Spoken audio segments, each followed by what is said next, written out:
সিরাতুন নবী সাল্লাল্লাহু আলাইহি ওয়াসাল্লাম আলোচনা করবেন শেখ মতিউর রহমান মাদানী। আসসালামু আলাইকুম ওয়া রাহমাতুল্লাহি ওয়া বারাকাতুহু। ইন্নাল হামদালিল্লাহ নাহমাদুহু ওয়া নাস্তাঈনুহু ওয়া নাস্তাগফিরুহু ওয়া নাউযু বিল্লাহি মিন শুরুরি আনফুসিনা ওয়া মিন সাইয়্যাতি আমালিনা মান ইয়াহদিহিল্লাহু ফালা মুদিল্লা লাহু ওয়া মান ইউদ্লিল ফালা হাদিয়া লাহু ওয়া আশহাদু আল লা ইলাহা ইল্লাল্লাহু ওয়াহদাহু লা শারীকা লাহু ওয়া আশহাদু আন্না মুহাম্মাদান আবদুহু ওয়া রাসূলুহু সাল্লাল্লাহু তাআলা আলাইহি ওয়া আলা আলিহি ওয়া সাহবিহি ওয়া সাল্লামা তাসলিমান কাসীরা। আম্মা বাদ। সম্মানিত ভাতৃমণ্ডলী, আল্লাহ রাব্বুল আলামিনের প্রশংসা এবং প্রিয় নবী সাল্লাল্লাহু আলাইহি সাল্লামের উপর সালাত ও সালামের পর 12ই রজব 1444 হিজরি মোতাবেক 3রা ফেব্রুয়ারি 2023 আমাদের সাপ্তাহিক আলোচনা সিরাতুন নবী সাল্লাল্লাহু আলাইহি সাল্লাম, নবী সাল্লাল্লাহু আলাইহি সাল্লামের জীবনী।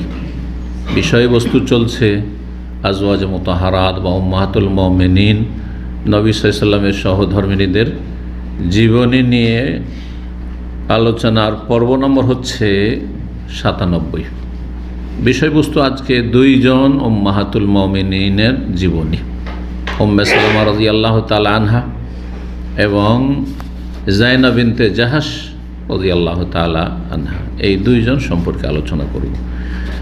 কিতাবে আমরা যেই কিতাব মূল কিতাব হিসাবে ধরে আমরা আলোচনা করে আসছিলাম, সেই কিতাব বড় সংক্ষেপে রয়েছে, যার ফলে একটু বিস্তারিত আলোচনার উদ্দেশ্যে আমি আপনাদের জন্য বেশ কিছু দিক নোট করে নিয়ে এসেছি, যেটি আমার প্রথম উপকারে আসবে আর আপনাদের উপকার আসবে।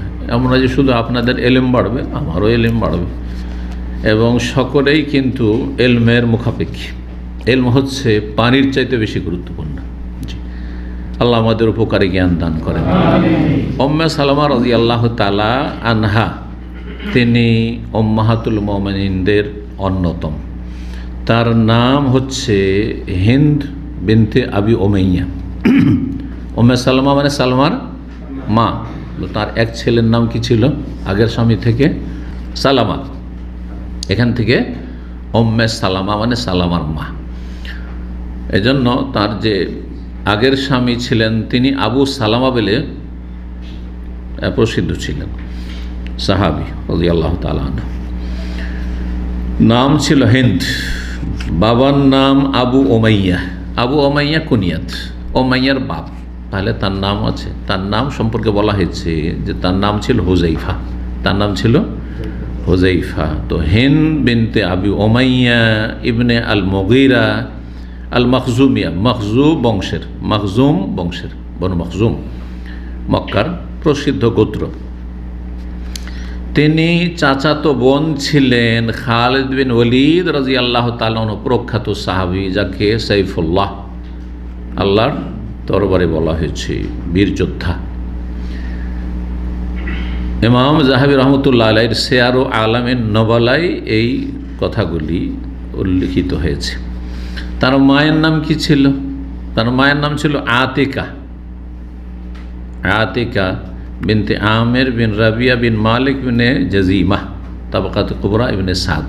ইমাম ইবনে সাদ রাহিমাহুল্লাহর জীবনী সিরাতের ওপর তাবাকাত নামক কিতাব যে রয়েছে। ইসলাম গ্রহণ এবং তার হিজরত। উম্মে সালামা রাদিয়াল্লাহু তাআলা আনহা ইসলামের প্রথম দিকেই ইসলাম গ্রহণ করেছিলেন। ইসলামের সূচনাকালেই, অর্থাৎ নবী সাল্লাল্লাহু আলাইহি ওয়াসাল্লামের নবুয়ত প্রাপ্তির পরেই ইসলাম গ্রহণ করেছিলেন তিনি এবং তার স্বামী আবু সালামা। জি, আবু সালামা, তিনি আব্দুল্লাহ ইবনে আব্দুল আসাদ। জি, যখন ইসলাম গ্রহণ করেছিলেন সেই সময়টি ছিল নবী সাল্লাল্লাহু আলাইহি ওয়াসাল্লামের গোপন দাওয়াতের সময়। যে সময় দারুল আরকাম নামক জায়গায় কি করতেন? দারুল আরকাম, আরকাম ইবনে আবুল আরকামের বাড়িতে, দার মানে বাড়ি, বাড়িতে গোপনে সিররি দাওয়াত, গোপনে দাওয়াতের কাজ করছিলেন রাসূলুল্লাহ সাল্লাল্লাহু আলাইহি ওয়াসাল্লাম। তিনি এবং তার স্বামী আবু সালামা আর উম্মে সালামা রাদিয়াল্লাহু তাআলা আনহুমা দুইজনেই হাবাসা হিজরত করেছেন 2 বার করে। কিছু কিছু সাহাবায়ে কেরাম হাবাসার হিজরত 2 বার করে করেছেন, জানেন? একবার হিজরত করে গেলেন, আর যাওয়ার পরে কেন দ্বিতীয় হিজরত হলো? ফিরে চলে এসেছিলেন। কেন ফিরে চলে এসেছিলেন আবার মক্কায়?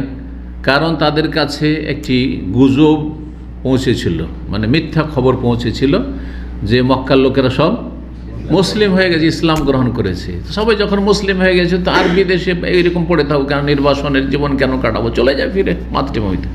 মাতৃভূমির টান সবার আছে, মাতৃভূমির টান এটা কিন্তু প্রাকৃতিক টান, এটা কোনো ধর্মীয় টান না। যারা জাল হাদিস গড়েছে, জাল হাদিসে বিশ্বাসী, তার মানে হব্বুল ওয়াতান মিনাল ইমান। হ্যাঁ, মাতৃভূমির ভালোবাসা বা দেশপ্রেম হচ্ছে ইমানের অংশ, এটি জাল মিথ্যা কথা। কিন্তু দেশপ্রেম এটা কোনো ধর্মীয় বিষয় নয়, এটা ইমানের অংশও না, এইটি হচ্ছে প্রাকৃতিক ভালোবাসা। ধর্মীয় ভালোবাসা ভিন্ন জিনিস, সেটা দিনের সাথে সম্পর্ক, আকীদার সাথে সম্পর্ক, ইমানের সাথে সম্পর্ক। আর প্রাকৃতিক ভালোবাসা মানে মানুষ হিসাবে মানুষ যেসব বিষয়বস্তুগুলোকে ভালোবাসে। মানুষ সে প্রকৃতি হচ্ছে যে পানাহার করতে হবে, তাই না? সুতরাং খাবারকে মানুষ ভালোবাসে, পানিকে ভালোবাসে। এটা কি ধর্মীয় মহব্বত? হ্যাঁ, খাবার দাবারকে ভালোবাসা। তারপরে এক এক জাতির এক এক রকমের প্রিয় খাবার রয়েছে, সেটাকে ভালোবাসে। বাঙালি জাতি সবচেয়ে বেশি ভালোবাসে হ্যাঁ ভাতকে ভালোবাসে। হ্যাঁ, যদি সত্যি খাঁটি বাঙালি হয়তো ইলিশ মাছকে ভালোবাসে, আর যদি আরও কট্টর বাঙালি হয়তো পন্তা ভাত যাতে ভিটামিন লেস সেটা ভালোবাসে, তাই না? তো কথা হচ্ছে ভর্তা ভালোবাসে। তো এই ভালোবাসাগুলি কিসের? প্রাকৃতিক ভালোবাসা, প্রাকৃতিক ভালো। ওই রকমই মাতৃভূমিকে ভালোবাসা, দেশ আমভাবে, কিন্তু বিশেষ করে আপনার যেই এলাকা যেই ডিস্ট্রিক্টের সাথে সম্পর্ক সেটার সাথে আলাদা একটা ভালোবাসা আছে। যেই গ্রামটাই জন্ম আপনার, জীবনে হয়তো আর যান না শহরে আসার পরে বা ব্যস্ততার কারণে, কিন্তু সেই গ্রামটিকে, যেটা জন্মভূমি আপনার, হ্যাঁ, যেখানে আপনার শৈশব কেটেছে, যে স্বপ্নে আপনি প্রতিপালন হয়েছে, আপনার ছোটোবেলায় ছোটদের সাথে খেলাধুলা করেছে, আলাদা একটা ভালোবাসা আছে, টান আছে, আছে না নাই? ধর্মীয় ভালোবাসা না ধর্মীয় ভালোবাসা নাই। ধর্মীয় ভালোবাসা হচ্ছে আল্লাহর সাথে, আল্লাহ রসুলের সাথে সাল্লাল্লাহু আলাইহি ওয়াসাল্লাম, আল্লাহর দিনের সাথে। এবং আল্লাহকে যারা ভালোবাসে, আল্লাহর দিনকে ভালোবাসে, আল্লাহ রসুল সাল্লামকে ভালোবাসে, এবং যারা দিন যত ভালো করে পালন করে তাদের সাথে ভালোবাসা, সেটা যেখানকারই হোক না কেন, এটা হচ্ছে ধর্মীয় ভালোবাসা। ধর্মীয় ভালোবাসার ওপর প্রাকৃতিক ভালোবাসা প্রাধান্য পেলে তখন হারাম, তখন আপনি গুনাহগার। প্রাকৃতিক ভালোবাসা আপন জায়গায় থাক, আর ধর্মীয় ভালোবাসার সাথে সাংঘর্ষিক যেন না হয়। আমার কথা করে বুঝতে পারছেন কি না? খুব গুরুত্বপূর্ণ পয়েন্ট। আমরা প্রাকৃতিকভাবে ভালোবাসা, স্ত্রীকে ভালোবাসা প্রাকৃতিক, ছেলে মেয়েকে ভালোবাসা প্রাকৃতিক ভালোবাসা, যদিও সেখানে একটা ধর্মীয় দিক আছে, কিন্তু মূল হচ্ছে প্রাকৃতিক। প্রাকৃতিক ছেলে মেয়ে যদি খারাপও হয়, মারধর করছেন, বাড়ি থেকে বের করে, তাও ভালোবাসেন, করেন না? বাপ মা যদি মুশরিক হয়, ভালোবাসেন না? মুশরিক হয়, কাফেরও হয়, নাস্তিকও হয়, মাজার পূজারি দেওয়ানবাগী, তারপরেও ভালোবাসা, এটা প্রাকৃতিক ভালোবাসা, ধর্মীয় ভালোবাসা মোটেই না। সেখানে ধর্মীয় ভালোবাসা প্রাধান্য পেয়ে যদি আপনি ধার্মিক যারা তৌহিদবাদী তাদের চাইতে বেশি আপনার মুশরিক বাপকে ভালোবাসেন, তাহলে আপনার ইমান নেই, তখন ইমানের সাথে সাংঘর্ষিক হয়ে যাবে। তো প্রাকৃতিক ভালোবাসায় নবী সাল্লাল্লাহু আলাইহি ওয়াসাল্লাম আবু তালেবকে ভালোবাসতেন। আবু তালেব কুফরের অবস্থায় মারা গেলে কত কষ্ট পেয়েছেন, কেন? প্রাকৃতিক ভালোবাসা। তো কি বলছিলাম, মাতৃভূমির টানে চলে আসলেন, এই গুজব শুনে যে সবাই মুসলিম হয়ে গেছে, এসে দেখেন যে অবস্থা আরও খারাপ, আরও জুলম অত্যাচার বেড়ে গেছে, নির্যাতন আরও বেড়ে গেছে। আবার অনেক সাহাবায়ে কেরাম দ্বিতীয়বার হিজরত করে আবার হাবশায় গিয়ে আশ্রয় নিলেন, আর কিছু লোক কষ্ট করে থেকেই গেলেন। তো এই জন্য 2 হিজরত করেছেন স্বামী স্ত্রী দুইজনেই। জি, তো সেখানেই সালামার জন্ম হয়, হাবাসায় সালামার জন্ম হয়। ফাওয়ালাদাতুল্লাহু আসমা, ফাওয়ালাদাতুল্লাহু সালামা হোনাক। তারপরে মক্কা ফিরে আসেন, তারপরে মদিনায় হিজরত করেন, তার মানে 3 হিজরত, মদিনারও হিজরত করেছেন। মদিনায় আসার পরে ওমর, জাইনাব, দুররা এদের জন্ম হয়। তাহলে ছেলে ছিল সালামা, ওমর, আর মেয়ে ছিল জাইনাব আর দুররা। এরা সবাই সাহাবায়ে কেরাম। উম্মে সালামা রাদিয়াল্লাহু তাআলা আনহার আগের স্বামী থেকে যে ছেলে মেয়েরা সবাই হচ্ছে সাহাবী সাহাবিয়াত ইবনে হাজার রাহিমাহুল্লাহ ইসাবাতে বর্ণনা করেছেন তাওকাত ইবনে সাদ। উম্মে সালামা রাদিয়াল্লাহু তাআলা আনহা হাতে গোনা কয়েকজন সাহাবী রমণী যে আলেমা ছিলেন, ফাকিহা ছিলেন, তাদের অন্যতম। আয়েশা রাদিয়াল্লাহু তাআলা আনহার পরে সবচেয়ে বেশি তাঁর দিন সম্পর্কে জ্ঞান ছিল এবং হাদিসের বর্ণনাও অনেক বেশি রয়েছে তার থেকে হাদিস বর্ণিত হয়েছে 378টি হাদিস বর্ণনা করেছেন কে? উম্মে সালামা রাদিয়াল্লাহু। নবী সাল্লাল্লাহু আলাইহি সাল্লাম থেকে মা আয়েশা রাদিয়াল্লাহু তাআলা হাদিস বর্ণনা করেছে 2000-এর বেশি। উম্মে সালামা রাদিয়াল্লাহু তাআলা 378 হাদিস বর্ণনা করেছেন। সহিহ বুখারী মুসলিম দুটোতে রয়েছে 13টি, আর শুধু বুখারীতে 3টি রয়েছে, আর শুধু সহিহ মুসলিমে 13টি রয়েছে। সিয়ার আলামিন নুবালায় এই বিষয়গুলি রয়েছে। উম্মে সালামা রাদিয়াল্লাহু তাআলা আনহার সাথে নবী সাল্লাল্লাহু আলাইহি ওয়াসাল্লামের বিবাহ,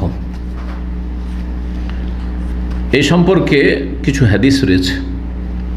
দুটি হাদিস শোনা এই ক্ষেত্রে। উম্মে সালামা রাদিয়াল্লাহু তাআলা নিজে বর্ণনা করছেন, বলছেন কালা রাসূলুল্লাহ সাল্লাল্লাহু আলাইহি ওয়াসাল্লাম বললেন, ইযা হাদারতুমুল মারিদা, যখন তোমরা কোনো অসুস্থ রোগীর কাছে উপস্থিত হবে অথবা মৃত ব্যক্তির কাছে উপস্থিত হবে, ফাকুলু খাইরান, সেখানে ভালো কথা বলিও, দোয়া দিও, মারা গেছে আল্লাহ যেন জান্নাত দেন, হ্যাঁ আল্লাহ যেন আপনাদেরকে উত্তম ধৈর্য ধারণের তৌফিক দান করেন। মন্দ কথা নেগেটিভ বলিও না, যদিও খারাপ থাকে খারাপ বলিয়েন না, চুপ থাকেন, খারাপ থাকলে চুপ থাকেন।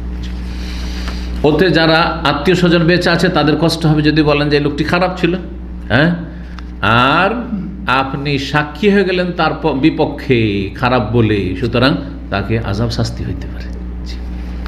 যেমন হাদিস রয়েছে। ভালো কথা বলিও, দোয়া করিও। ফাইনাল মালায়েকাতু ইয়ামিনুনা আলা মা তাকুলুন, তোমাদের কথার উপর ফেরেশতারা আমিন বলতে থাকে। যদি আল্লাহ তার রহম করুন, আল্লাহ তার বরজাখী জীবন সুখী করুন, ফেরেশতারা আমিন বলতে থাকে। কালাত মা উম্মে সালামা বলছেন, ফালামাত আবু সালামা যখন ইন্তেকাল করলেন, আমার স্বামী যখন ইন্তেকাল করলেন, আতাইতুন নবী সাল্লাল্লাহু আলাইহি ওয়াসাল্লাম ফাকুলতু ইয়া রাসূলুল্লাহ, এসে বললাম নবী সাল্লাল্লাহু আলাইহি ওয়াসাল্লামকে, আল্লাহ রাসূল, ইন্না আবা সালামা তাকাদ মাত, আমার স্বামী আবু সালামার বাপ মারা গেছে।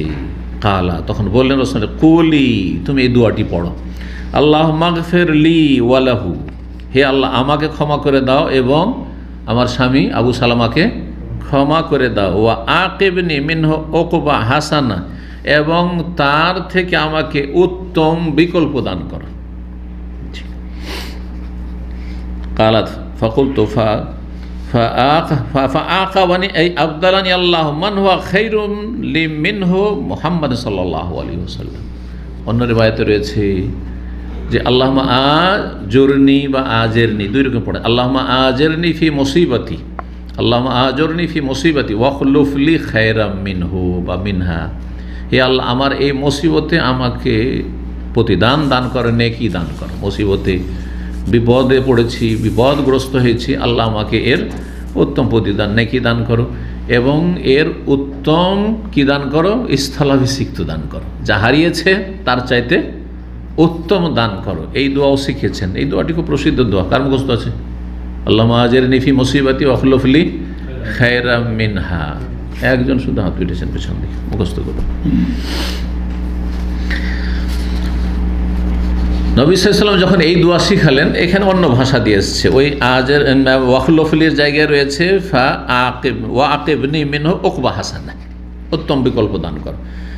মা উম্মে সালমা বলছেন, অন্য রিওয়ায়াতে রয়েছে, মনে মনে ভাবলাম যে মান হুয়া খায়রুম মিন আবু সালমা, আবু সালমা আমার স্বামী এত ভালো মানুষ, ওর চেয়ে ভালো মানুষ কোথায় পাবো যে নবী সাল্লাল্লাহু আলাইহি ওয়াসাল্লাম আমাকে দোয়া শেখাচ্ছেন যে আল্লাহ আমাকে মুসিবতে উত্তম নেকি দান করো, আর কি করো, হ্যাঁ ওর উত্তম বিকল্প দান করো। এর চেয়ে ভালো বিকল্প মানে এর চেয়ে ভালো স্বামী আমার দুনিয়ায় কোথায় পাওয়া যেতে পারে? অসম্ভব কথা। উনি কল্পনা করতে পারেননি যে আমি তার চেয়ে উত্তম স্বামী পেতে পারি। কল্পনা তো আসেনি যে কোনো এক সময় নবী সাল্লাল্লাহু আমাকে পয়গাম দিতে পারে আর নবী সাল্লাল্লাহু আলাইহি ওয়াসাল্লামের জৌজিয়াতে আসতে পারি, তার স্ত্রী হতে পারি। আল্লাহু আকবার। কল্পনার বাইরে মানুষ এমন এমন জায়গায় পৌঁছে যায়। আমাদের জীবনে কিন্তু এরকমটা হয়েছে যে যেখানে আমি পৌঁছেছি আমরা কিন্তু কল্পনাও করিনি, আমাদের বাপ মায়েরা কল্পনাও করেনি। আপনার কথা কল্পনা করেছে যে সৌদি আরবে আসবেন, এত টাকা ইনকাম করবেন, আর এত ভালো থাকবেন, আর এখানে এসে আপনি সহি আকীদা পেয়ে মাশাআল্লাহ একজন কি ছিলেন আপনি? স্মার্ট আর বেদিন আর বেনামাজি ছিলেন, কিচ্ছু ছিল না আপনার মধ্যে ইসলাম ইমান। মাশাআল্লাহ, এখন সুন্দর দাড়ি নিয়ে কত সুন্দর, কল্পনা করতে পারি বাপ মা হয়তো, তাই না? তো উম্মে সালামা রাদিয়াল্লাহু তাআলার অবস্থাটি ওই রকম ছিল। বলছেন যে আল্লাহ আমাকে তারপরে আবু সালামার পরে আমাকে এমন বিকল্প দান করলেন, মান হুয়া খায়রুন লি, যিনি আমার জন্য উৎকৃষ্ট, তিনি হচ্ছেন মুহাম্মদ সাল্লাল্লাহু আলাইহি সাল্লাম। আল্লাহ স্বামী হিসাবে আমাকে দান করলেন। সহিহ মুসলিমের হাদিস 19 নম্বর হাদিস। এই হাদিস তো সহিহ মুসলিমের। আর একটা হাদিস রয়েছে, যদিও হাদিসটাতে দুর্বলতা রয়েছে, কিন্তু হাদিসটি বেশ সুন্দর।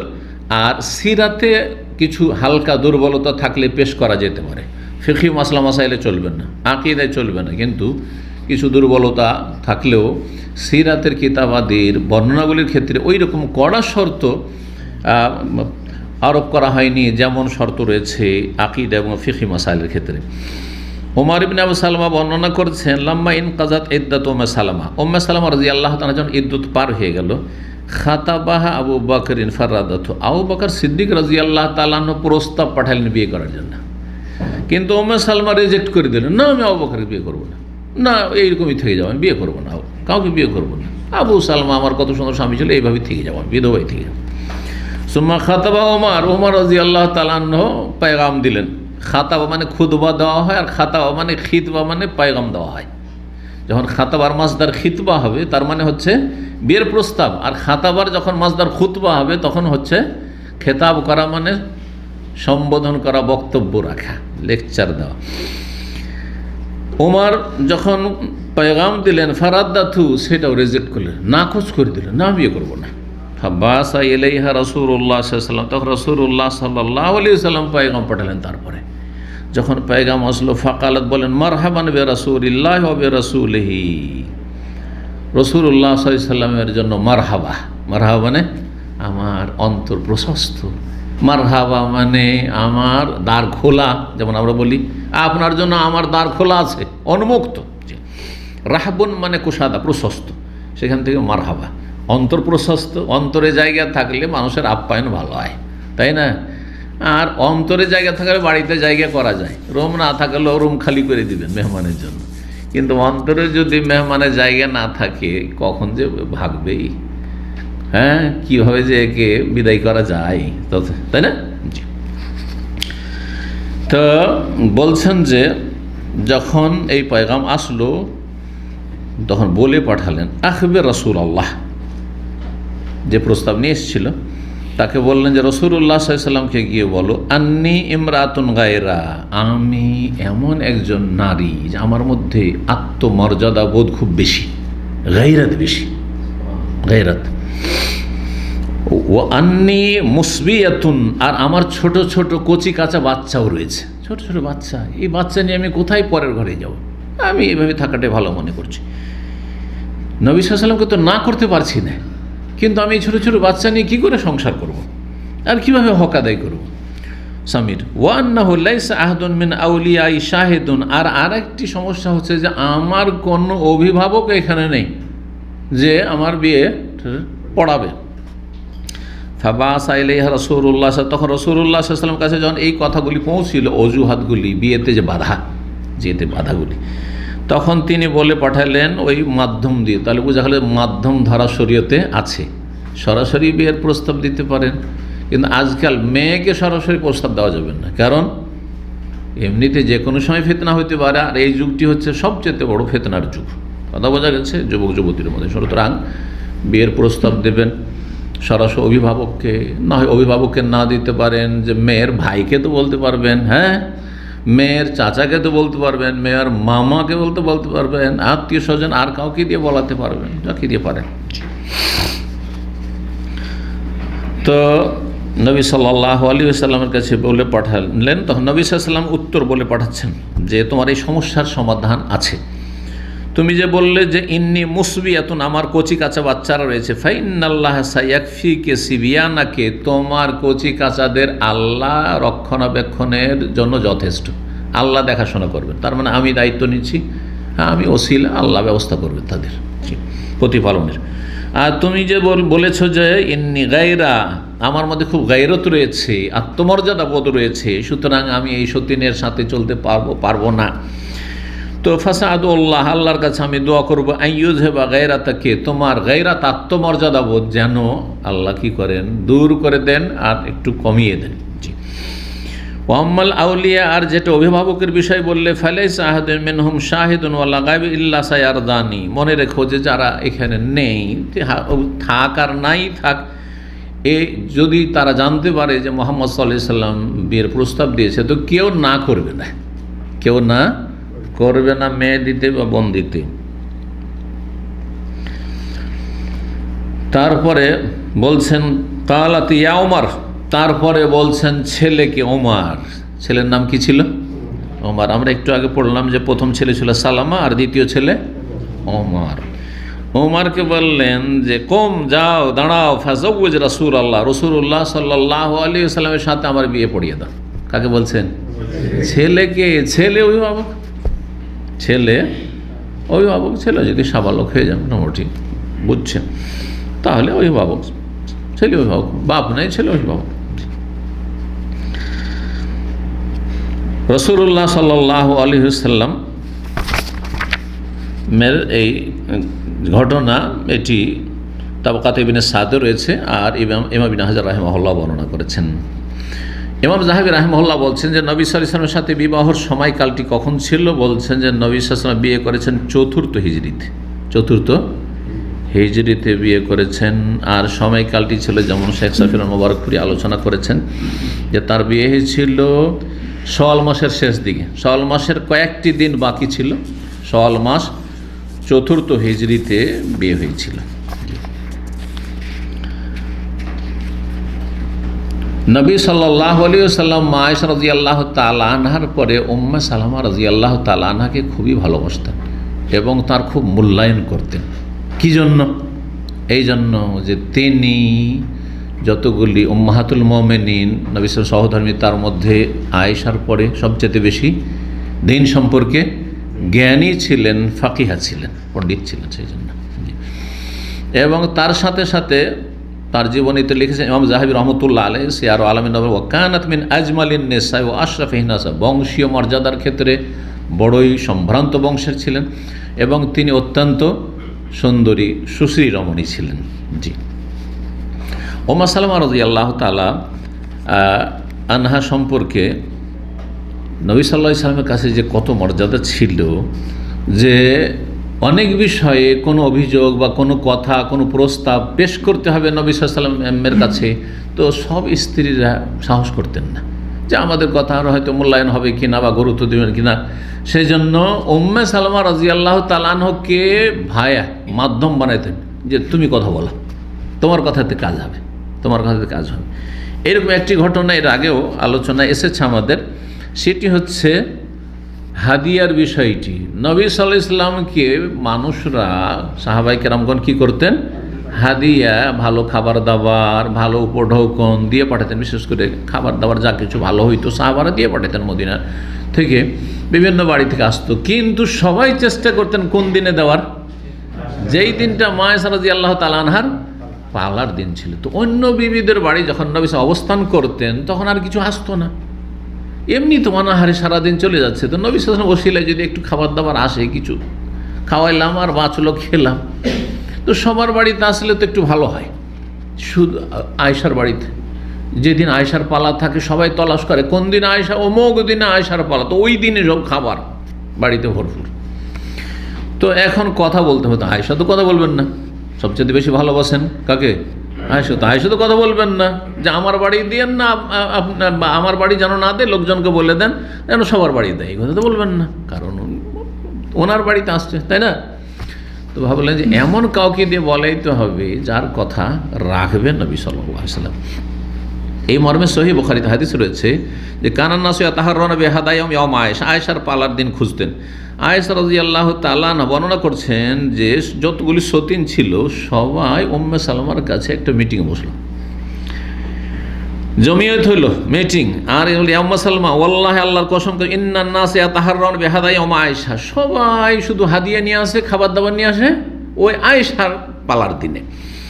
ওয়াইন্না নরিদুল খেরা কামা তুরিদু আয়েশা, আমরাও কিছু কল্যাণ রুজি চাই যেমন আয়েশা চাই, শুধু আয়েশাই খাবে ভালো ভালো আর আমরা কোনো কিছুই পাবো না দেখতে, এটা কেমন কথা হলো। ফামুরি রসুল্লাহ সাল্লামকে গিয়ে একটু বলো তুমি যে আইয়া মোরান নাস, আলোচনায় কোন এক সময় বলে দেবেন মসজিদে নববীতে সবাইকে যে আই ইউহুদু এলে হাইসো মা কান ওয়া হাইসো মা দ্বারা, যার বাড়িতে থাকে না তোমরা যে কোনো দিনই হাদিয়ে দিও, তোমরা যে কোনো দিনে হাদিয়ে দিও, শুধু একদিন খোঁজ করবে আয়েশার পালে আয়েশার বাড়ি থাকো তখনই শুধু হাদিয়ে দেবে, এমনটা করিও না। এই কথাটা যেন নবী সাল্লাল্লাহু আলাইহি ওয়াসাল্লাম বলে দেয় তুমি বলো। কালা, তিনি বলছেন ফাযাকারাত যালিক উম্মে সালামা নবী সাল্লাল্লাহু আলাইহি ওয়াসাল্লাম, সবার পরামর্শ যখন হলো উম্মে সালামাকে প্রতিনিধি বানাইলো সবাই মিলে, তখন তিনি বলে ইয়া রাসূলুল্লাহ এটা করলে তো ভালো হয়, একটু সবার বাড়িতে আসুক কিছু না কিছু হাদিয়া। তখন বলছেন উম্মে সালামা ফারাদাননি, আমি এই কথা বলাতে নবী সাল্লাল্লাহু মুখটা একটু ঘুরিয়ে নিলেন, এদিকে একটু ঘুরিয়ে নিলেন। ফালাম্মা আদাইলিয়া যাকারতু, আবার বললাম, ফারাদানি আবার মুখ ফিরিয়ে নিলেন, কথার কোনো উত্তরই দিচ্ছেন না, এড়িয়ে গেলেন। ফালাম্মা কানা সালেসা, তিনবার বললাম, আর একবার বললাম, তিনবার হয়ে গেল। যখন তিনবার বললাম পরপর ফাকালে উম্মে সালামা লা তুযিনি ফি আয়েশা, আয়েশার ব্যাপারে আমাকে কষ্ট দিও না, কে কখন দিচ্ছে না দিচ্ছে তাদের ব্যাপার, আমি কিছু বলতে যাব না। আমি এ কথা কোনোদিন বলিও নি যে শুধু আয়েশার বাড়ি দিও, ওটাও বলিনি, আর এটাও বলবো না যে আয়েশার বাড়ি দিও না, হ্যাঁ যেখানে থাকি সেখানেই দিও, ওটাও বলতে পারবো না, এই বিষয়ে কষ্ট দিও না। আল্লাহর কসম করে বলছি, ওয়াহি শুধু একজন স্ত্রীর লেহাফে একই সাথে শুয়ে থাকা অবস্থায় নাজেল হয়েছে, আর তিনি হচ্ছেন আয়েশা রাদিয়াল্লাহু তাআলা আনহা। তোমাদের কারো বাড়িতে আমি এইভাবে অবস্থান করাকালে ওয়াহি নাজেল হয়নি, জিবরিল আসেনি, সহিহ বুখারীর হাদিস। উম্মে সালামা রাদিয়াল্লাহু তাআলা আনহা বড় জ্ঞানী গুণী, শুধু এলেম ছিলেন না বরং তিনি অত্যন্ত বুদ্ধিমতী ছিলেন, বিচক্ষণ ছিলেন, সুপরামর্শ দিতেন, তার পরামর্শ নবী সাল্লাল্লাহু আলাইহি ওয়াসাল্লাম নিয়েছেন এবং কাজ হয়েছে, যার বেশ কিছু দৃষ্টান্ত রয়েছে। তার মধ্যে উল্লেখযোগ্য বিশেষ করে হুদাইবিয়া সন্ধির ঘটনা আলোচনা করেছি, সেটাও স্মরণ করিয়ে দিচ্ছি, সেটাও সিরাতে আলোচনা হয়েছে। ব্যাপারটা কি ছিল, হুদাইবিয়ার সন্ধি চুক্তি লেখা হয়ে গেল, সাহাবীরা কিন্তু ফিরে যেতে চাইছিলেন না, ওমরা করবো তাহলে যাব, যদিও জিহাদ করতেও, কিন্তু মক্কা ঢুকবো তারপর কথা আছে, তাই না? কিন্তু চুক্তি কি হয়ে গেল যে এই বছর ফিরে যেতে হবে, আগামী বছর আসতে হবে, আর তারপরে 3 দিন থাকতে হবে, অস্ত্র নিয়ে আসা যাবে না, অস্ত্র যেন খাপের ভিতরে থাকে, আর তার 3 দিনের মধ্যে বেরিয়ে যেতে হবে। এসব লেখা হলো কি হলো না, 10 বছরের জন্য চুক্তি হলো, শান্তি চুক্তি। এই বছর ফিরে যেতে হবে, বড় কষ্ট। হাদির পশু নিয়ে এসেছেন, কোরবানির পশু নিয়ে এসেছেন ওমরাতে জবাই করার জন্য। এখন কোরবানির পশু মক্কাতে নিয়ে হারামের ভিতরে জবাই করতে হবে, বাধাগ্রস্ত হয়ে গেলেন হুদাইবিয়া, যেটাকে সময়সী বলা এখন। তো এখান থেকে ফিরে যেতে হবে, এখন কি করতে হবে তাহলে? এখানেই যেখানে বাধাগ্রস্ত হবে, আল্লাহ বলছেন যে সেখানেই, যেখানে তোমার বাধাগ্রস্ত হলে এহসার হলো সেখানেই জবাই করে দাও, সেখানে জবাই করে দাও। এখন সাহাবায়ে কেরামদেরকে হুকুম করলেন যে তোমরা সবাই নিজ নিজ কোরবানি জবাই করে দাও এখানেই হুদাইবিয়াতে। কেউ করছেন না, কথা শুনছেন না। কথা শুনছেন না মানে এই নয় যে নবী সাল্লাল্লাহু আলাইহি ওয়াসাল্লামের উদ্দেশ্য হচ্ছে যে দেখা যায়, রিভিউ করে আপিল করে এটা পরিবর্তন করা যায় কিনা এই বিষয়টিকে, আর কিছু বের হয় কিনা, মানে আমরা যাওয়ার জন্য আর কোনো রাস্তা পাই কিনা, দেখি হয়তো নবী সাল্লাল্লাহু আলাইহি ওয়াসাল্লাম বিষয়টি নিয়ে চিন্তা করবেন। সেই জন্য কেউ জবাই করছে না, কারণ জবাই করে দাও মানে ফিরে যেতে হবে এখান থেকে, আর মোটেই ফিরে যেতে চাইছেন না। উম্মে সালামা রাদিয়াল্লাহু তাআলা আনহা যে সফর সঙ্গী ছিলেন, তার তাঁবুতে আসলেন রাসূলুল্লাহ সাল্লাল্লাহু আলাইহি ওয়াসাল্লাম। মন মেজাজটা খুবই খারাপ যে সাহাবায়ে কেরামদেরকে হুকুম করলাম আর শুনলো না, সবাই কেউ জবাই করলো না। তো অবস্থাটা দেখে উপলব্ধি করতে পেরেছেন, বলছেন উম্মে সালামা ইয়া রাসূলুল্লাহ ব্যাপারটা কি, আপনার মন খুব খারাপ দেখছি, ওই বিষয়টা এখানে লিখেছি। তো 3বার করে তাদেরকে বললাম, কিন্তু তারা কেউ জবাই করছে না। উম্মে সালামা রাদিয়াল্লাহু তাআলা আনহা পরামর্শ দিয়ে, ইয়া নবী আল্লাহ আতুহিব্বু যালিক, আপনি কি সত্যি এটাই চান যে এখানেই পশুগুলি জবাই হয়ে যাক আর এখান থেকে ফিরে যাবেন, এটাই চান? বলছে হ্যাঁ এটাই করতে হবে, কারণ লেখাপড়া হয়ে গেছে, চুক্তি হয়ে গেছে। তাহলে ও খরচ সুম্মা লা তুকাল্লিম আহাদাম মিনহুম কালিমা, কাউকে কিছু বলিয়েন না, কিছু বলিয়েন না, ওদের সাথে কথা বলার কোনো প্রয়োজন নাই, হুকুমও করতে যান না, আর কিচ্ছু বলিয়েন না, শুধু আপনি একটি কাজ করুন, সেটা হচ্ছে হাত্তা তানহারা বদনাক, আপনার কোরবানির পশু আপনি জবাই করে দেন, আপনার হাদির পশু। বাস আমল, অনেক সময় আমলের প্রতিক্রিয়া আর প্রভাব বেশি পড়ে কথার চাইতে। নেতা যদি বলে এই কাজ করো, বস আপনার, হ্যাঁ আপনার সুপারভাইজার, ফোরম্যান, ওপরে যারা আছে ম্যানেজার যদি বলে এটা করো ওইটা করো, অনেক সময় মেজাজ খারাপ হবে, করবেন না। কিন্তু নিজেই যদি কাজে লেগে যায়, লেবারের কাজ করা শুরু করেছে, নিজে এসে বস, ম্যানেজার, ফোরম্যান, সুপারভাইজার সবাই লেগে গেছে ওই কাজে, তখন দেখবেন অন্যান্য কর্মচারীর অবস্থা, ঠিক না? বাস্তব সত্য। তো নবী সাল্লাল্লাহু আলাইহি ওয়াসাল্লামকে পরামর্শ দেন আপনি কিচ্ছু বলিয়েন না, চুপচাপ নিজের কোরবানি জবাই করে দেন, তারপরে দেখেন সাহাবীরা কি করেন। কারণ সাহাবীরা তখন বুঝে যাবেন যে নবী জবাই করে দিলেন, তার মানে আর যাওয়ার কোনো চান্স নেই। জি, তাই করলেন। আর তারপরে জবাই করে দিয়ে আপনি একে ডাকেন, নাপিতকে ডাকেন, আর সে আপনার মাথা মুন্ডন করে দিয়ে শেষ হয়ে গেল, মাথা মুন্ডন হয়ে গেল। যেখানে থেমে গেলেন বাধাগ্রস্ত সেখানে বেরোলেন, আর কারোর সাথে কথা না বলে জবাই করে দিলেন, আর তারপর মাথা মুন্ডন করে দিলেন পশু জবাই করে। সাথে সাথে সাহাবীরা যখন দেখলেন ফানাহারু ওয়াজালা বাযহুম ইয়াহলিকু বাযান, আর তারপরে একজন আর একজনের মাথা মুন্ডন করে দিচ্ছে, একজন আরেকজনের মাথা মুন্ডন করে দিচ্ছে। এ ফতো অনেকে জিজ্ঞাসা করে যে আমরা সবাই একসাথে হজে আছি, উমরাতে আছি, একজন আরেকজনকে মাথা মুন্ডন করে দিতে পারবো? মনে করে যে না, এরম অবস্থায় মাথা মুন্ডন করা যাবে, এটা কোথায় পেলেন? হ্যাঁ, প্রথম কথা হালাল হওয়ার জন্য করছেন। 2 নম্বর কথা, যার আপনি মাথা মুন্ডন করছেন তাকেও হালাল করার উদ্দেশ্য। আর আপনার মাথা মুন্ডন আপনি নিজেও যদি করেন তো আপনার হালাল হওয়া উদ্দেশ্য। নিজের মাথা মুন্ডন নিজেই করছেন, হয়তো অসুবিধা আছে, কারণ এখন তো কাজ শেষ হয়ে গেছে, আপনাকে তো মাথা মুন্ডন করতে হবে, হয় নিজে করতে হবে, আর না হলে অন্য কাউকে দিয়ে করাইতে হবে, অসুবিধা নেই। যে ব্যক্তি মাথা মুন্ডন করবে তাকে ইহরামের বাইরের লোক হইতে হবে, এমন কোনো বিধান শরীয়তে নেই, যেটা অনেকে বুঝে না, ভুল বুঝে। উম্মে সালামা রাদিয়াল্লাহু তাআলা আনহা ইন্তেকাল কখন? বলছেন উম্মে সালামা রাদিয়াল্লাহু তাআলা আনহা যতগুলি উম্মাহাতুল মুমিনিন ছিলেন, নবী সাল্লাল্লাহু আলাইহি সাল্লাম সহধর্মিণী, একসাথে কয়জন ছিলেন? 9 জন।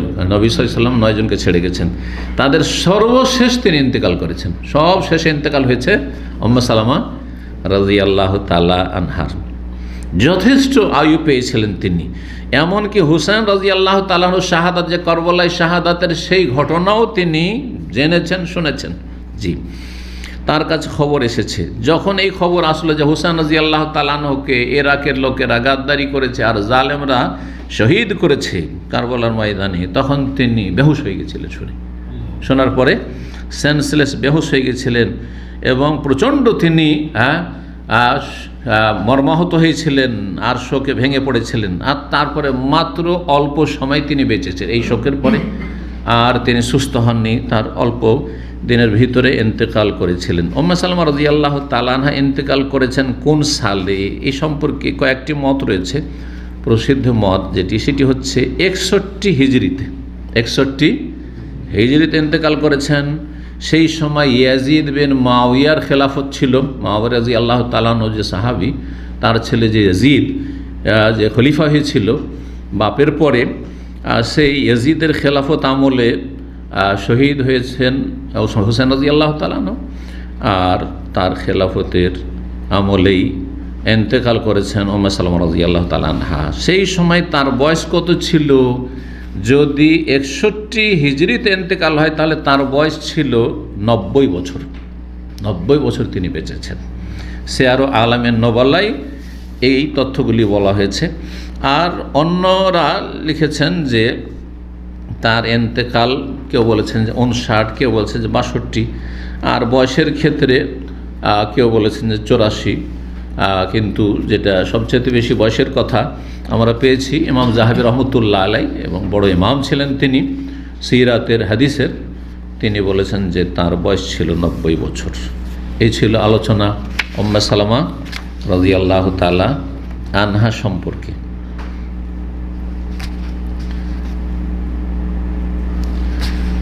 এখন যায়েনব বিনতে জাহাশ রাদিয়াল্লাহু তাআলা আনহার জীবনী নিয়ে আলোচনা করব। আমরা প্রতি সপ্তাহে 2 জন করে আজওয়াজে মুতাহারাত উম্মাহাতুল মুমিনিন আলোচনা করব। যায়েনব বিনতে জাহাশ, এর আগে আলোচনা হয়েছে যায়েনব বিনতে হুযাইমা রাদিয়াল্লাহু তাআলা আনহা সম্পর্কে। এই যায়েনব বিনতে জাহাশের নাম হচ্ছে যায়েনব বিনতে জাহাশ বিন রিয়াব বিন আসাদ বিন হুযাইমা তিনি ছিলেন নবী সাল্লাল্লাহু আলাইহি ওয়াসাল্লামের ফুফাতো বোন, ফুফুর মেয়ে। জি, ফুফুর নাম কি ছিল? নবী সাল্লাল্লাহু আলাইহি ওয়াসাল্লামের ফুফুর নাম ছিল উমাইমা বিনতে আব্দুল মুত্তালিব বিন হাশিম বিন আব্দে মানাফ। জি, প্রথম জাইনাব বিনতে জাহাশের বিয়ে হয় যায়েদ বিন হারেসা রাদিয়াল্লাহু তাআলা আনহুর সাথে। যায়েদ বিন হারেসা কে ছিলেন?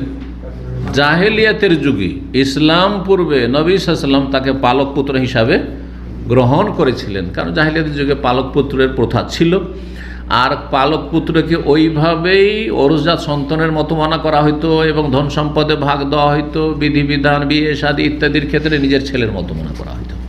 জি, ইসলাম সেগুলিকে বাতিল ঘোষণা করেছে। এমনি পালক সন্তান হিসাবে নিতে পারেন, কিন্তু তাকে জমি জায়গার ভাগ দিতে পারবেন না, নিজের ছেলের মতো ওসিয়ত করতে পারেন।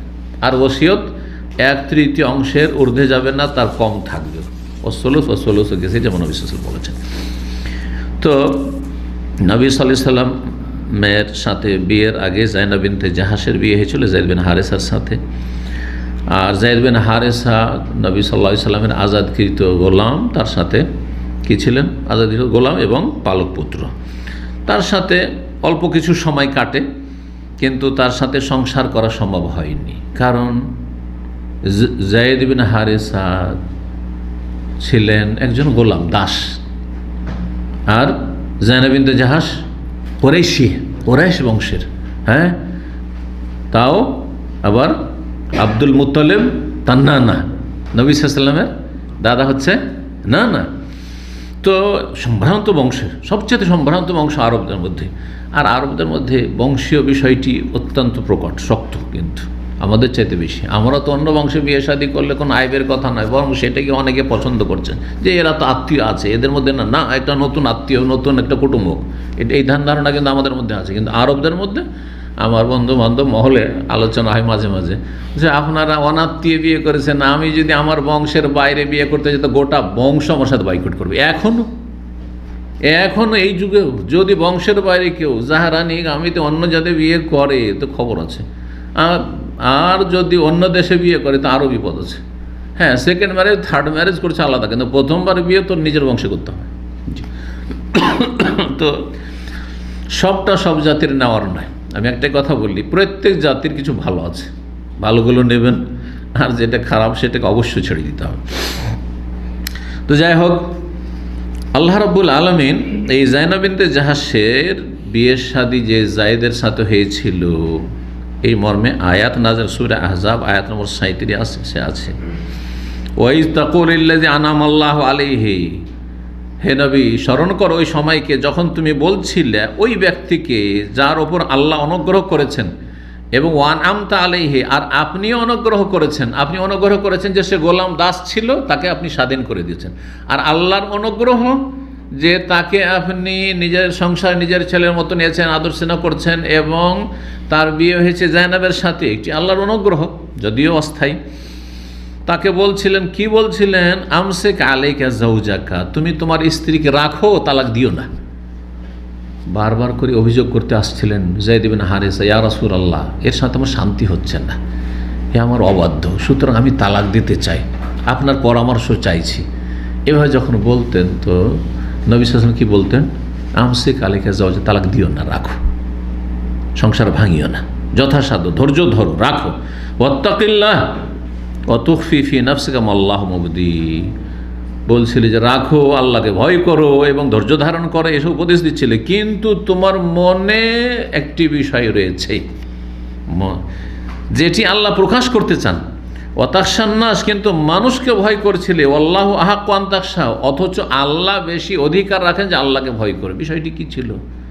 এই বিষয়কে ইসলামের দুশ্মনরা নিয়ে গেছে যে নবী সাল্লাল্লাহু আলাইহি সাল্লামের জাইনাবের সাথে প্রেম হয়ে গেছিল সেদিকে, নাউজুবিল্লাহ। হ্যাঁ, এইদিকে নিয়ে গেছে যারা আপনার প্রাচ্যবিদ, খ্রিস্টান যারা ইসলাম চর্চা করে, তাদেরকে কি বলা হয়? মুস্তাশরিক, আরবিতে বলা হয় প্রাচ্যবিদ বলা হয়, ইংলিশে বলা হয় ওরিয়েন্টিস্ট। হ্যাঁ, তো এরা এই রকমের মিথ্যা অপবাদ দিয়েছেন নবী সাল্লাল্লাহু আলাইহি ওয়াসাল্লাম। আসলে বিষয়টা না, নবী সাল্লাল্লাহু আলাইহি ওয়াসাল্লাম সমাজের একটা চাপে ছিলেন যে আমি যায়েদকে কি করেছি? হ্যাঁ, পালক পুত্র, আর তার সাথে বিয়ে দিয়েছি, আর আল্লাহ রব্বুল আলামিন চান আমার সাথে বিয়ে দিই, তার এই তালাক হবে, এই কথা মানুষকে বলবো কি করে আমি? লোকে কি বলবে আমাকে?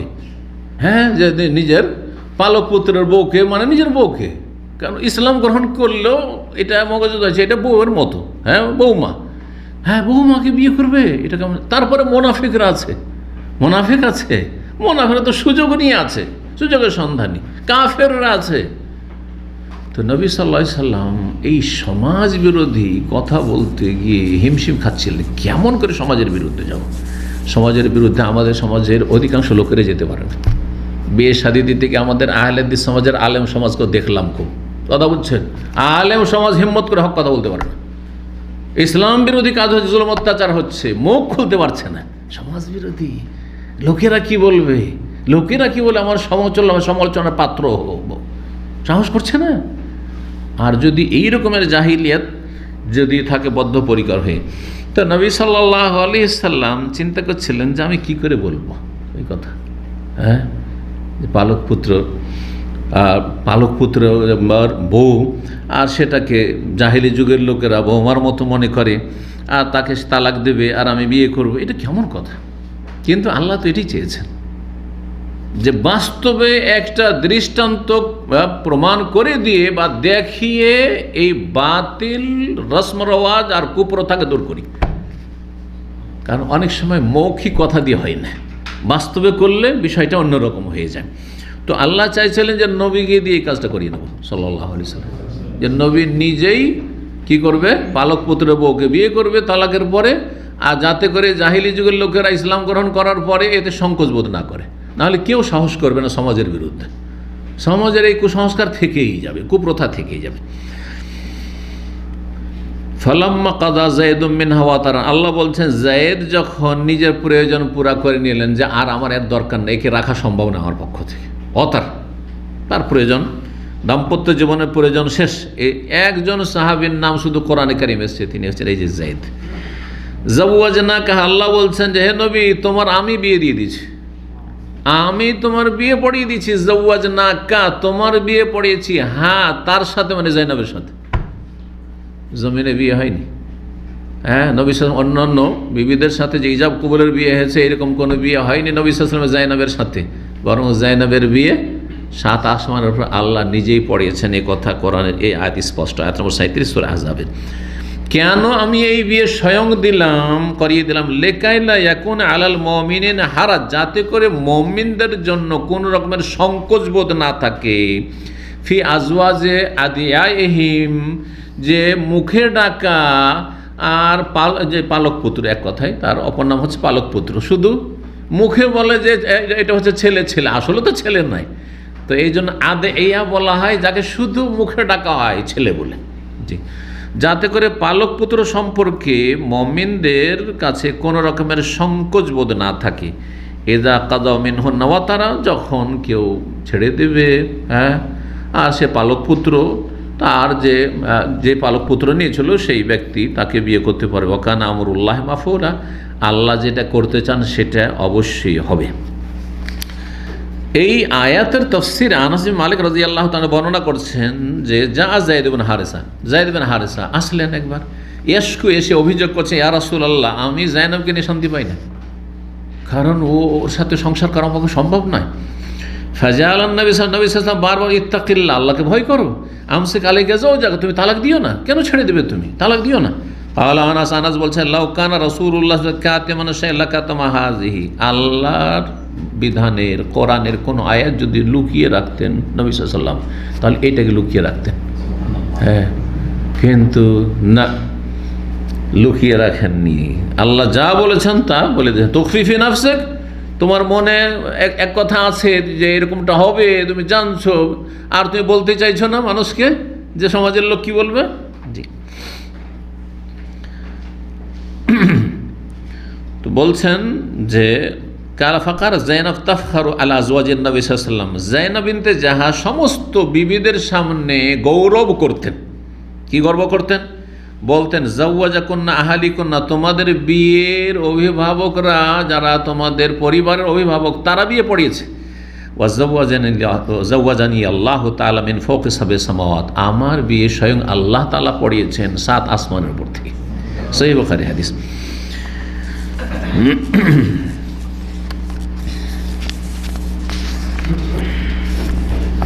নবী সাল্লাল্লাহু আলাইহি সাল্লাম কেন বিয়ে করেছে, তার হিকমত, বাতিল রসম বা কুপ্রথা কি করা, শেকড় থেকে উঠিয়ে ফেলা ছিল উদ্দেশ্য, যে হিকমতের কথা সিরাতে এবং হাদিসে এসেছে।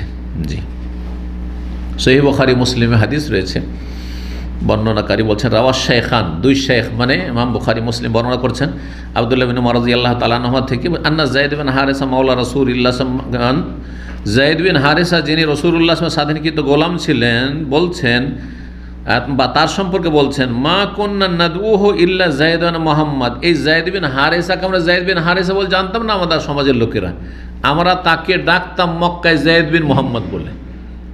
পালক পুত্র এমনভাবে আরবরা মনে করতো যে পালক পুত্র মানে নিজের পুত্রের মতো, এই জন্য তাকে যায়েদ বিন হারিসা বলে ডাকতাম না, যায়েদ বিন মুহাম্মদ বলে ডাকতাম। হাত্তা নাজাল আল কোরআন, যখন কোরআন নাজল হয়ে গেল তখন আমরা ভাষা চেঞ্জ করে নিলাম, পরিবর্তন করলাম। কোরআন আল্লাহ কি বলেন, সূরা আহজাব আয়াত নম্বর 5 আল্লাহ বলছে, উদউহুম লিআবাইহিম হুয়া আকসাতু ইনদাল্লাহ, মানুষকে ডাকো তাদের বাপের সাথে সম্পৃক্ত করে। আর যায়েদের বাপ হচ্ছে হারেসা, সুতরাং যায়েদ বিন হারেসা বলো, যায়েদ বিন মুহাম্মদ আর বলবে না তোমরা কখনো। হুয়া আকসাতু ইনদাল্লাহ, এটি আল্লাহর কাছে বেশি ন্যায়সঙ্গত বিষয়। সহিহ বুখারী মুসলিমে হাদিস রয়েছে। যায়েনব রাদিয়াল্লাহু তাআলা আনহার একটি বৈশিষ্ট্য হচ্ছে বা মর্যাদার দিক হচ্ছে যে তার বাড়িতে হেজাব পর্দার বিধান নাযিল হয়েছে, পর্দার বিধান নাযিল হয়েছে যায়েনব রাদিয়াল্লাহু তাআলা আনহার বাড়িতে। এই মর্মে আনাস বিন মালিক রাদিয়াল্লাহু তাআলা আনহু থেকে বর্ণিত হয়েছে, সহিহ বুখারী মুসলিম হাদিস রয়েছে, বলছেন লাম্মা তাজাওয়াজা রাসূলুল্লাহ যায়েনব বিনতে জাহাশ, যখন রাসূলুল্লাহ যায়েনব বিনতে জাহাশকে বিয়ে করলেন তখন দাআল কওম, সবাইকে ডাকলেন ওলিমার দাওয়াতে, ফাতাইমু, সবাই খাওয়া দাওয়া করলো, হ্যাঁ, তারপর সুম্মা জালাসু, খেয়ে দিয়ে সবাই বসে গল্প করা শুরু করেছে, ইয়াতাহাদ্দাসুন, খাওয়া দাওয়ার পরে যেমন আপনারা করেন, খাওয়া দাওয়া করে সাথে সাথে উঠে যাবে, এটা তো আমাদের বাঙালি সমাজে কি মনে করে, বড় অভদ্রতা মনে করে। এটা কেমন হয়, তাহলে পেটুক মনে করবে, খেয়ে দিয়ে টান সাথে সাথে একটু তো বসতে হবে, তাই না? এটা একটা ট্রেডিশন আর কি, প্রথা। খুব বেশি যদি না হয়, আর বাড়িওয়ালার জন্য যিনি মেজবান আপ্যায়ন করছেন তাদের জন্য কষ্টকর না হয়, পরিস্থিতি দেখে বুঝতে পারবেন, অথবা নিজেরও একটা বিবেক আছে, কমন সেন্স মানুষের আছে, জ্ঞানী মানুষদের। অবস্থা রাত ধরেন 11টা 12টা বসে থাকবেন, কিন্তু 8টা 9টা 10টা অসুবিধা না, ঠিক আছে 15 মিনিট 20 মিনিট বসি, এত বেশি নয় যে খাওয়া দাওয়ার পরে আর 1 ঘন্টা এরকম টান দেবেন না। তো যাই হোক, ব্যাপারটা এরকম ছিল যে তারা গল্পতে লেগে গেছে, খেয়ে দে গল্পতে লেগেছে অলিমার খাবার খেয়ে। ওয়াইদা হুয়া কান হইয়া তাহাইয়া লিল খাম, কিন্তু নবী সাল্লাল্লাহু আলাইহি ওয়াসাল্লাম উঠ বস করছেন, একবার বসছেন মেহমানদের কাছে, আবার একবার ভিতরে যাচ্ছেন, আবার ফিরে আসছেন যে দেখি কি করছে, যাচ্ছে কি যায় না। আর আসলে এরা গেলেই নবী সাল্লাল্লাহু আলাইহি ওয়াসাল্লাম নতুন স্ত্রী সহধর্মিণী এসেছেন, তার সাথে দেখা করবেন, তার সাথে নির্জনে যাবেন, হ্যাঁ, প্রথম দেখা, স্বাভাবিক কি অবস্থাটা হইতে পারে মানুষ হিসাবে। তো কিন্তু ইশারা ইঙ্গিত বুঝে না এরা, নবী সাল্লাল্লাহু আলাইহি ওয়াসাল্লাম একবার উঠছেন, একবার বসছেন, আসছেন, আবার ভিতরে যাচ্ছেন, আবার আসছেন, কিন্তু যায় না, এরা বসেই আছে। ফালাম্মা রাজা লেখা, যখন এরকম দেখলেন, কামা ফালাম্মা কামা কামা মান কামা, 2-1 গেলেন, আর কয়েকজন বসে থেকে গেল, বলছে 3 জন বসে থেকে গেল, বুঝেন না, কিছু অবুঝ লোক আছে। ফাজা আন নবী সাল্লাল্লাহু আলাইহি ওয়াসাল্লাম আসলিয়া দুখলা ফাইজাল কওম জুলুস, এখনও বসে আছে। তারপরে যখন গিয়েছে বলছে যে ফান্তালাকতু ফাজিতু ফাখবারতু নবী আন্নাহু কাদ ইনতালাক, নবী সাল্লাল্লাহু একটু ভিতরে গেছেন, আর পরে আনাস বলছেন যে আমি নবী সাল্লাল্লাহু বললাম যে ইয়া রাসূলুল্লাহ, যে যারা বসেছিল 3 জন লোক না, ওরাও চলে গেছে। ফাজাহাতা দাখালা ফাজাহাবতু আদখুল, তারপরে নবী সাল্লাল্লাহু আলাইহি ওয়াসাল্লাম যায়েনবের কক্ষে প্রবেশ করতে গেলেন। তো আনাস রাদিয়াল্লাহু ছোট ছেলে, আসলে নাবালক ছেলে, ভাবছেন যে নবী সাল্লাল্লাহু আলাইহি ওয়াসাল্লাম ভিতরে ঢুকলেন, আমি একটু ঢুকি। তো বলছেন আমিও পিছে পিছে গিয়েছি, যে দেখি নবী সাল্লাল্লাহু বাড়ির দিকে ঢুকলেন, তো আমি ঢুকি, ছোটো ছেলে যেমন করে। ফাজাহাবতু আদখুল, আমিও প্রবেশ করতে গেলাম। ফাআলকাল হিজাব বাইনি ওয়া বাইনহু, তখন নবী সাল্লাল্লাহু আলাইহি ওয়াসাল্লাম পর্দাটা আমার সামনে ফেলে দিলেন, পর্দা ফেলে দেন। তখন এই দরজা ছিল না যে লক করবেন, এখন তো লকের ব্যবস্থা আছে, আপনার ছোট বাচ্চা, আপনি প্রবাস থেকে গিয়েছেন, আপনাদের একটু উদাহরণ দিই, প্রবাস থেকে গিয়েছেন, কত একটা টান আছে 2 বছর পরে, অনেকে তো আরও বেশি লম্বা, কোম্পানি টিকিট দিয়েছে 2 বছর, বলছে না যাবো না, আরও টাকা নিব, তারপর 3 বছরে যাব। এটাকে আমি পাগল মনে করি, যে কোম্পানি যাদের 2 বছরের টিকিট দিয়েছে বা 1 বছরে, আর ও বলছে না আমি যাব না, এখনও কিছু মানে গিফট কেনার জন্য টাকা পয়সা প্রয়োজন আছে বেশি। পরকে গিফট দেওয়ার জন্য আপনি স্ত্রীর হক মারছেন, ছেলেমেয়ের হক মারছেন, আপনি আল্লাহ হেদায়েত করে। তো কথা হচ্ছে যে এই যে যাচ্ছেন, যাওয়ার পরে ধরেন বাচ্চারা তো বুঝে না, 5 বছর 7 বছর 8 বছরের বাচ্চা, বাবাকে পেয়েছি, আপনার সাথে সাথে ভিতরে ঢুকতে আসবে, তো তখন একটু কৌশল করতে হবে, ওর দাদিকে ধরিয়ে দেন, নানিকে ধরিয়ে দিলেন, একটু এদিক সেদিক করতে হবে, তাই না? তো নবী সাল্লাল্লাহু আলাইহি ওয়াসাল্লাম কী করলেন? পর্দা ফেলে দিলেন। চালাক ছেলে, বুঝলেন, যেমন পর্দা ফেলে দিলেন, বুঝতে পারলেন যে না আমার ভিতরে আর যাওয়া যাবে না, ভিতরে ঢোকা আমার জন্য চলবে না। ফাল কাল হিজাবাইনি ওবাইনাহু, আল্লাহ আয়াত নাজিল করলেন। তারপরে আয়াত নাজিল হয়ে গেল, সাহাবায়ে কেরামদেরকে শুনিয়ে তাহলে, ইয়া আইয়ুহাল্লাযীনা আমানু লা তাদখুলু বুয়ুতান নবী, হে ঈমানদারগণ তোমরা নবীর বাড়িতে প্রবেশ করবে না, ইল্লা আইয়ুযানা লাকুম, তবে তোমাদের যদি অনুমতি দেওয়া হয় তাহলে অনুমতি নিয়ে প্রবেশ করবে, এলা তামিন খাবারের জন্য, কিন্তু গায়রা নাজিরিনা এনা, এখনও পাক শাক রেডি হয়নি, আগে থেকে গিয়ে খাওয়ার জন্য বসে আছো, সেও করবে না। যখন পাক শাক হবে আর বলে আসেন ভিতরে আসবেন তখন যাবেন, নাহলে বাইরে থাকো। এনা মানে পাকানো। তব ওয়ালাকিন ইজা দইতুম, তবে তোমাদেরকে যখন দাওয়াত দেওয়া হবে যে আসেন, খাওয়া দাওয়া প্রস্তুত আছে, ফাদখুলু প্রবেশ করুন, ফাইজা তাইমতুম, যখন খাওয়া দাওয়া শেষ, ফান্তাশিরু, তখন ছড়িয়ে পড়েন, যান, বিদায় নেন। আল্লাহ বলছেন ওয়ালা মুস্তানিসিনা লিহাদিস, গল্প গুজবে মেতে থাকিয়েন না। আল্লাহ বলছে গল্প গুজবে তোমরা মেতে থাকিও না, নিষেধ করছেন খাওয়া দাওয়ার পরে। কেন?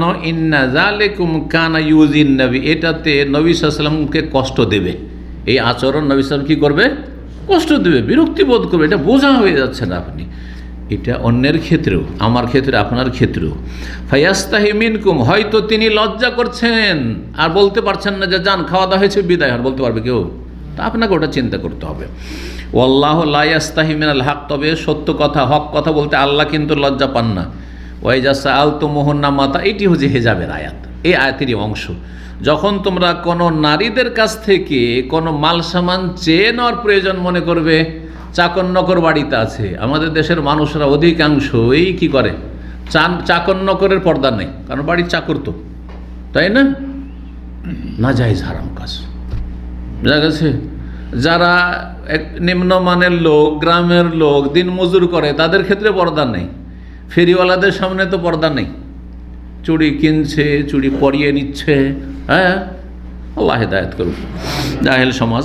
তো যখন তোমরা নারীদের কাছ থেকে কোনো সামানপত্র চেয়ে নেওয়ার প্রয়োজন বোধ করবে, ফাসআলুহুন্না মিন ওয়ারাই হিজাব, তাদের কাছ থেকে চেয়ে নাও পর্দার আড়াল থেকে, যে হিজাবের আয়াত। তাহলে মহিলাদের সাথে কথা বলা যাবে, চেয়ে নিচ্ছ মানে কথা বলছো, বাড়িতে কোনো পুরুষ লোক নাই, তাহলে কথা বলা যায় যে কোনো মহিলার সাথে, আর মহিলাও পুরুষের সাথে কথা বলতে পারে, কিন্তু পর্দার আড়ালে। পর্দা 2 রকম, হয় চেহারা খোলা আছে কিন্তু সামনে পর্দা ঝুলা আছে, দেয়ালের আড় থেকে, পর্দার আড়াল থেকে, হ্যাঁ, আর না হলে সামনাসামনি হয়তো এখানে বসে আছে, প্রয়োজনে সামনে বসে আছে কিন্তু বোরকা পরে আছে, গোটা শরীর ঢিলা ঢালা কাপড়ে ঢেকে আছে, এটাও হয়ে যাব মেমোরা হয়ে যাব। কোনো কথা যদি বলতে হয় পর্দার আড়াল থেকে। আর ক্লাসে চেহারা খুলে মেয়েরা বসে আছে, আর ইউনিভার্সিটি কলেজে পুরুষ শিক্ষক পড়াচ্ছে, না, এটা জায়েজ নয়, হারাম। জি, এই ছিল আয়াত, যে আয়াত যায়েনব বিনতে জাহাশ রাদিয়াল্লাহু তাআলা আনহার বাড়িতে নাজিল হয়। জি, যায়েনব বিনতে জাহাশ রাদিয়াল্লাহু তাআলা আনহার ফজিলত সম্পর্কে বেশ কিছু হাদিস রয়েছে, একটি হাদিস শোনাই, খুব গুরুত্বপূর্ণ হাদিস, সহিহ মুসলিমে রয়েছে 2452 নম্বর। মা আয়েশা রাদিয়াল্লাহু তাআলা আনহা বর্ণনা করছেন, সুবহানাল্লাহ, যদি আজকালকার সতীনদের মতো নবী সাল্লাল্লাহু আলাইহি ওয়াসাল্লামের বিবিদের মাঝে যদি হিংসা থাকতো আর বিদ্বেষ থাকতো, শত্রুতা, তাহলে কি এসব বর্ণনা করতেন? আর এক সতীনের ফজিলত বয়ান করতেন? হ্যাঁ, মর্যাদার কথা বয়ান করতেন না? কখনো করতেন না। বরদাস্ত করতে পারেন আজকালকার মহিলারা, আর বিশেষ করে বাঙালি মহিলা তো হইলেই। আমাদের একজন শেখ 2টো বিয়ে করেছেন, মাদানী সাহেব, তো আল্লাহ তৌফিক দান করেন। তো বিয়ে করেছেন, তো উনি বলছেন, উনি একবার একটা স্ট্যাটাস দিয়েছেন ফেসবুকে, আর ওনার সাথে তো বারবার দেখা হয় মাঝে মাঝে, বলছে দুনিয়ার মধ্যে দেখলাম যে বাঙালি মহিলারা সবচেয়ে বেশি সতীন বিদ্বেষী। বাস্তব সত্য কথা, অন্য জাতির মহিলারা বরদাস্ত করে নেবে, কিন্তু বাঙালি মহিলা পাকিস্তানে দ্বিতীয় তৃতীয় বিয়ে অনেক আছে, পাঠানদের মধ্যে বেলুচিস্তানে এদিকে এসবগুলিতে আছে, আরব দেশে তো আছে, বহু আছে। আর আফ্রিকাতে তো বলতে হবে, আফ্রিকাতে স্ত্রী বিয়ে দেয়। স্ত্রী কি করে? স্বামীর বিয়ে দেয়। আমার ক্লাসমেট ছিল ইথিওপিয়ার, আর ওর গাড়িতে করে একটা গাড়ি রাখতো, ছোটো থেকে মানুষ হয়েছে, মক্কায় পড়েছে, তার মদিনা মসজিদে পড়েছে। তো কয়েকবার আমাকে একবার হজেও নিয়ে গেছে ওর গাড়িতে, যখনই হয়তো আমাকে খুব ভালোবাসতো। আর আমি সব জাতির সাথে ওঠা বসা করতাম, ওই বাঙালির মধ্যে আর ইন্ডিয়ানদের মধ্যে আমি নিজেকে সীমিত রাখতাম না, যেটা অনেকের স্বভাবের বিপরীত ছিল। কিন্তু আমি নিজের ভাষা সুন্দর করার জন্য আর বিভিন্ন দেশের সভ্যতা আর কাছাকাছি যাওয়ার জন্য, ওদের অবস্থা জানার জন্য আমি সবার সাথে মিশতাম। বসনিয়ার প্রথম ব্যাচের ছেলেরা মধ্যে ইউনিভার্সিটিতে আসে, বসনিয়া থেকে, যে ইউরোপের একটি মাত্র মুসলিম দেশ, যে আলবানিয়ার পরে বসনিয়া, সেখান থেকে। তো বসনিয়ার ছেলেদের সাথে আমি খাওয়া দাওয়া ওঠা বসা, এমনকি রিয়াজ জীবনে একবার এসে বসনিয়ার ছেলেদের সাথে গাড়িতে এসে। তো যাই হোক, কি বলছিলাম, তো ওর দুটো স্ত্রী, মদিনায় পড়ে দুটো স্ত্রী, আর আমরা আজ পর্যন্ত পারলাম না। বোঝা গেছে, আমরা সব তৌহিদবাদী, বুঝলেন তো, মুয়াহিদিন। জি, এই মুয়াহিদিনের কথা শেখ বাজ রাহিমাহুল্লাহর শেখ আলবানির একটা মানে রসিকতার গল্প আছে। তো শেখ বাজ রাহিমাহুল্লাহ বলছেন যে এটা আমরা হচ্ছে মুয়াহিদিন। তখন শেখ আলবানির যেহেতু কয়েকটা বিয়ে করেছেন, হ্যাঁ কয়েকটা স্ত্রী ছিল, তো তিনি বলছেন হাজা তৌহিদুল খায়েফিন,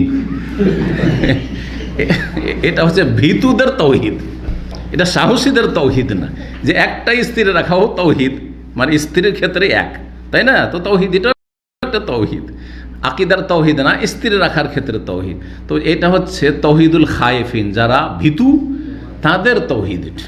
জি, তো আমার পাশে কিন্তু আছে নম্বর তৌহিদুল খায়েফিন, আল্লাহ যেন নেক সন্তান দান করে, কারণ স্ত্রীর রাস্তা ছাড়ে, বাচ্চা হোক আর না হোক আর বিয়ে করতে দেবে না, আল্লাহ তৌফিক দান করে। জি, বলে দিলাম কিন্তু এতে আলোচনাতে কথা প্রসঙ্গে, কারণ ছাত্র তো, আল্লাহ সহজ করুন, আর না হলে এই স্ত্রী থেকে আল্লাহ নেক সন্তান দান করুন।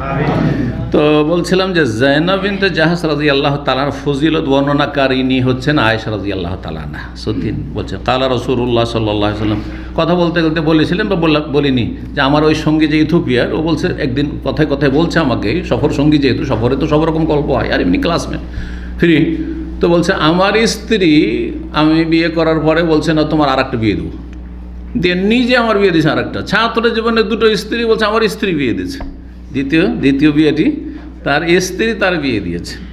আজকাল বাঙালি সমাজে সম্ভব?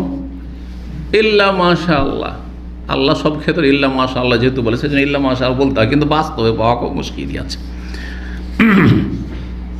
তো যাই হোক, বলছেন যে মায়েশা বলছেন যে রাসূলুল্লাহ সাল্লাল্লাহু আলাইহি ওয়াসাল্লাম বলেছেন আসরাও কুন্না লহু কানবি আতওয়ালু কুন্না ইয়াদান, তোমাদের মধ্যে যার হাত বেশি লম্বা সে আমার সাথে আমার পরে তাড়াতাড়ি সাক্ষাৎ করবে, এই কথা বলেছেন নবী সাল্লাল্লাহু আলাইহি ওয়াসাল্লাম, নবী সাল্লাল্লাহু ইন্তেকালের পরে।